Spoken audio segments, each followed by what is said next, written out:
Olá, amigos, amigas, colegas, todos que estão aqui nos acompanhando nesta semana, fechando a semana no nosso podcast Mesa de Debates de Tudo Um Pouco e notícias comentadas, falando um pouco aqui, fechando mais no nosso estado de São Paulo e também capital. Afinal, os trabalhadores, os servidores públicos, pegando uma lógica de precarização do trabalho, corte de investimentos e corte de gastos que o governo quer fazer, mas sem tocar realmente nos famosos marajás, e claro que prejudicando em especial os trabalhadores que já tem aí uma precarização mais considerável. Vamos então com algumas notícias. Sei que vocês, ou pelo menos alguns, não gostam muito quando eu faço isso, mas nessa situação terei que ler aqui na íntegra, porque acho que fica mais direto e reto, e depois passamos aí para algumas considerações. Não vou ler tudo, evidentemente, mas pelo menos para vocês terem aí um panorama geral do que é que estamos tratando. Com informações aqui do UOL, servidores da capital entram em greve contra a reforma da Previdência. Então, a nota aqui nos diz que os servidores públicos da cidade de São Paulo entraram hoje em greve unificada contra o projeto de emenda à Lei Orgânica 7/2021, conhecido como Santa Prev 2, o projeto de reforma da Previdência do prefeito Ricardo Nunes, do MDB. Ricardo Nunes, como vocês lembram, um prefeito que assumiu o cargo deixado pelo falecido Bruno Covas, do PSDB. A greve foi aprovada em Assembleia Unificada nas Entidades do Funcionalismo Público, realizada na tarde de hoje e é por tempo indeterminado. Os trabalhadores defendem a rejeição do Santa Prev 2, que já foi aprovado em primeira votação na Câmara de São Paulo. São Paulo, capital aqui no caso. Alguns dos pontos mais criticados do projeto do prefeito são o aumento da idade mínima de aposentadoria no município e a retirada da isenção de contribuição previdenciária aos aposentados e inativos, que hoje é de 14%. Entre os sindicatos que aderiram à greve estão o Sindicep, Sindicato dos Servidores Municipais de São Paulo, o Sindicato dos Trabalhadores Públicos da Saúde no Estado de São Paulo e o Sindicato dos Profissionais em Educação no Ensino Municipal de São Paulo, que já havia também aprovado greve na semana passada. Pegando aqui com outras notas, temos também a notícia de que os agentes escolares de São Paulo decidiram por paralisar neste dia 18 do 10 contra, ou seja, segunda-feira, ataques de Dória. Lembrando aí que quando falamos de Dória, falamos também do Rocieli Soares, o secretário de Educação, que deixaram de fora do PL enviado para aprovação na LESP o abono salarial para os agentes de organização das escolas estaduais. E para o governo, os agentes de educação que trabalham todos os dias no chão da escola, garantindo o funcionamento das escolas, não devem ter reajuste ou abono, mesmo com toda a situação de crise pela qual nós estamos passando. Essas aqui com informações tanto da Folha Press quanto também do jornal Esquerda Diário. E ainda também dos nossos colegas aí do Esquerda Diário, uma geral aqui falando da PLC 26 também de Dória, que foi aprovada sem muito drama e, claro, com pouca pressão também dos sindicatos. Como consta aqui no parágrafo 1º, Na noite de ontem, dia 19 de outubro, Dória e seus cupinchas da Assembleia Legislativa de São Paulo protagonizaram a aprovação de mais um ataque contra os serviços públicos e os servidores estaduais que dedicam dia após dia suas vidas a atender a população, seja na escola, nos hospitais ou nos postos de saúde, ainda mais com a pandemia. A grande questão que a gente deve tratar aqui é pensar que estamos vivendo tempos de relativo empobrecimento da população, aumento do custo de vida, dificuldades para as pessoas manterem o padrão mínimo de consumo que mantinham até pouco tempo e, claro, também pensar que, para além dos problemas que a pandemia nos trouxe e o enfrentamento que acabou sendo muito mais longo e tenso do que em outros países, se a gente for fazer uma comparação geral, é claro que a economia já vinha também demonstrando alguns problemas que poderiam ter sido talvez mais bem cuidados, apesar de todo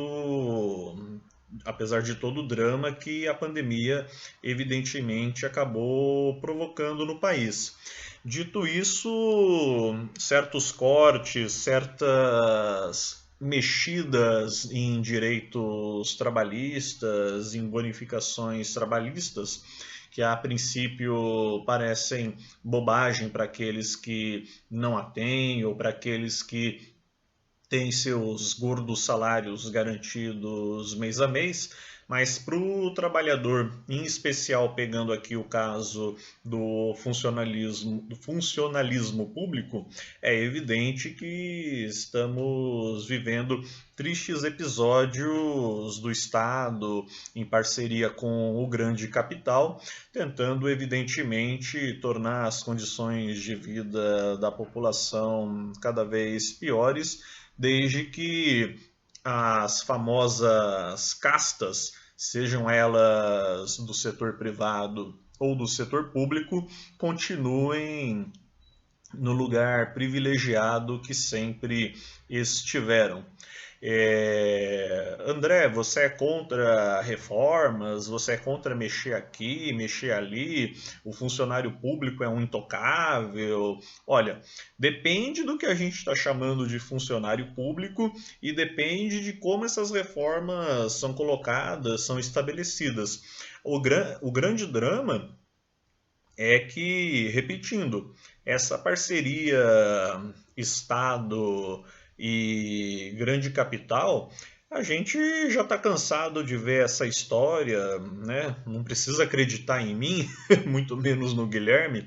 Acredite no que Karl Marx, Friedrich Engels e tantos outros muito mais brilhantes aí intelectualmente falando do que eu, escreveram e ainda e os que ainda estão vivos, né, e ainda escrevem sobre toda essa polêmica que o capitalismo, dentro das suas contradições, acaba administrando na vida dos trabalhadores.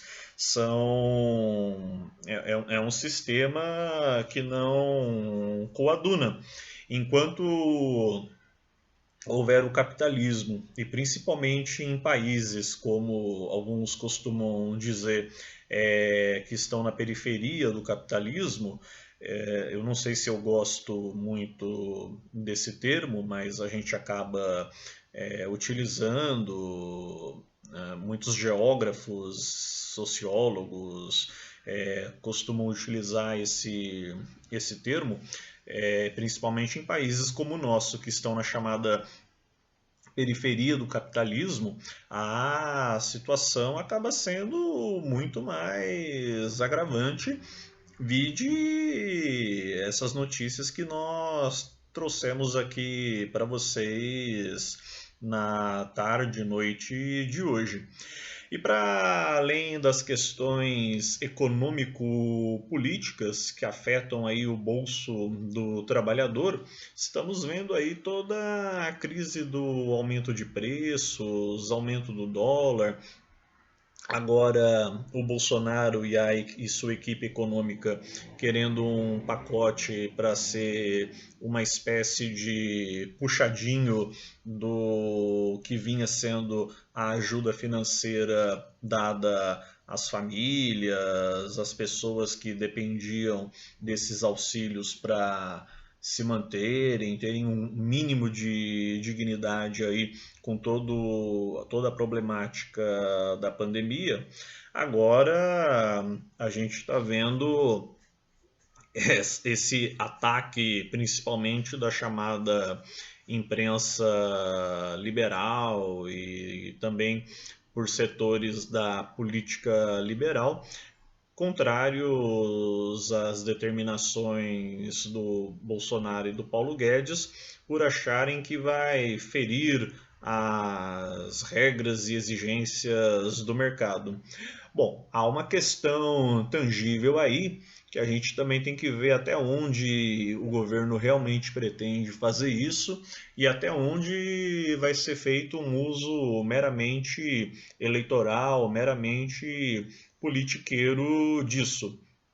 Na verdade, eles vão estar resgatando aquilo que o Brasil mais ou menos já via dando, já via conseguindo dar e oferecer para a população, só que agora, ao nosso ver, com um apelo eleitoral muito mais forte, muito mais gritante. Eis aí uma situação que a gente precisa também estar observando e questionando. Quero mandar aqui um grande abraço para o Luciano e para o Hilário. Participamos essa semana da entrevista no canal deles, o Café e Cachimbo, o canal podcast Mesa de Debates de Tudo Um Pouco, que já os entrevistou, aliás, né? Entrevistamos aí o Hilário o Guilherme entrevistou o Hilário representando o canal Café e Cachimbo, e nós ontem, pelo podcast Mesa de Debates de Tudo Um Pouco, entrevistados aí por esse canal que eu humildemente já trato, chamo aí de parceiros. Temos aí, formalmente ou informalmente, né, um grupo de parceiros aí. Eu particularmente já considero a turma do Café e Cachimbo, do Esquerda Diário, entre outros que a gente pode mais ou menos aí se espelhar, trocar figurinhas, vale a pena. Então sugiro que vocês estejam indo atrás também dessas mídias, porque vale bastante a pena. Não estamos aqui dizendo que a gente concorda com tudo e qualquer coisa que eles digam, que eles publiquem, mas até mesmo nesse espaço aqui, nesse canal, eu não concordo 100% com a linha do Guilherme, ele também não concorda 100% comigo, mas dentro do nosso debate isso é absolutamente saudável. Agora, é aquela história, né? Ah, mas vocês não ouvem o outro lado. Nós ouvimos vários lados. Só que a gente ouve vários lados dentro de um campo teórico, ideológico, conhecido grosso modo como esquerda, e a gente quer fazer o debate entre esse viés. Agora, se você gosta do Dória, do Bolsonaro, de sei lá quem, aí são outros 500. Vai lá assistir as lives deles, né? Aí é uma outra história. Mas voltando aqui, essa semana também tensa, né? Temos aí visto alguns acontecimentos tristes. Eu não vou entrar muito em alguns detalhes, porque senão a gente vai acabar se estendendo um pouco aí também no jornal de hoje eu quero fazer um vídeo hoje um pouco mais rapidinho aí, né? Rapidinho, entre aspas, né? Com menos de 20 minutos para poder também dar tempo aí de vocês ouvirem, filosofarem, pensarem aí um pouco a respeito de tudo que a gente está trazendo e vem trazendo aqui.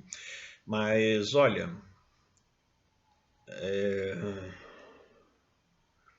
tempos difíceis. Agora, a CPI da Covid terminando, encerrando. E quando eu falo tempos difíceis, gente, não é, ai, tá falando mal do Brasil, ai, não vê esperanças, não vê a luz do fim do túnel, não é nada disso. Mas é reconhecer, é ter o pé no chão de que não tá fácil para as pessoas. A gente tá vendo, não precisa os jornais virem falar pra gente, a gente está vendo a miserabilidade social. Ah, mas a Argentina, a Venezuela, não sei o que, também. Tá ruim também. Ninguém está dizendo que tá lindo e maravilhoso lá fora. A questão é que a gente está no Brasil e estamos discutindo exatamente o problema aqui do Brasil. E eu estava pensando agora comigo durante a tarde de hoje. Lembrando, né, aí dos debates políticos, como deverão ser os debates políticos da eleição do ano que vem. Olha, sinceramente, eu particularmente gosto, acompanho os debates políticos, mas olha, de uma forma geral, principalmente para prefeito, e agora vocês vão me perdoar pelo baixo calão, mas tem ficado cada vez mais chato, tem ficado cada vez uma merda esses debates. Me desculpem aí quem gosta, mas. E também me desculpem aqueles que organizam e tentam com toda a dedicação, com toda a competência é, organizar esses debates, mas está sendo cada vez mais chato, é, não proveitoso e uma merda. Eu acho que não está sendo debatido de fato, ou talvez não tenham encontrado, ou talvez tenham perdido, né? Eu também não posso falar, não sei, eu vi vídeos, não sei a rigor como foram os debates aí do passado, mas eu acho que vendo aí de umas eleições para cá, eu acho que se perdeu muito a qualidade dos debates, mesmo a questão da provocação, claro, tem que haver um mínimo de organização, de respeito, mas mesmo aquela coisa de dar uma cutucada, de tentar cada vez mais mostrar quem é o seu adversário, essa coisa toda, eu acho que se perdeu muito. Mas para além de tudo isso, que seria a parte mais divertida, digamos assim, dos debates, a discussão está muito pobre, as propostas de temas, e aí fica aquela coisa, o que você vai fazer pela educação, o que você vai fazer pela saúde, e é sempre mais do mesmo e chovendo molhado. E o que eu tô até puxando esse assunto aqui, porque é uma proposta nossa. É claro que a gente não vai, evidentemente, conseguir fazer como as grandes emissoras de televisão, evidentemente, fazem, mas acho que dentro do possível vai ser interessante, até por conta do nome do canal, fazermos aí debates que ampliem e procurem trazer uma riqueza é, de conteúdo, de questionamento, de teoria para os que se pretendem lançar candidatos no ano que vem, no campo da esquerda, evidentemente, e, claro, ver o que é que vai dar. De qualquer forma, servidores públicos do estado de São Paulo e de São Paulo capital, estamos com vocês. Trabalhadores, trabalhadoras, é isso aí. Vamos que vamos então, nos despedindo aqui, notícias comentadas de hoje.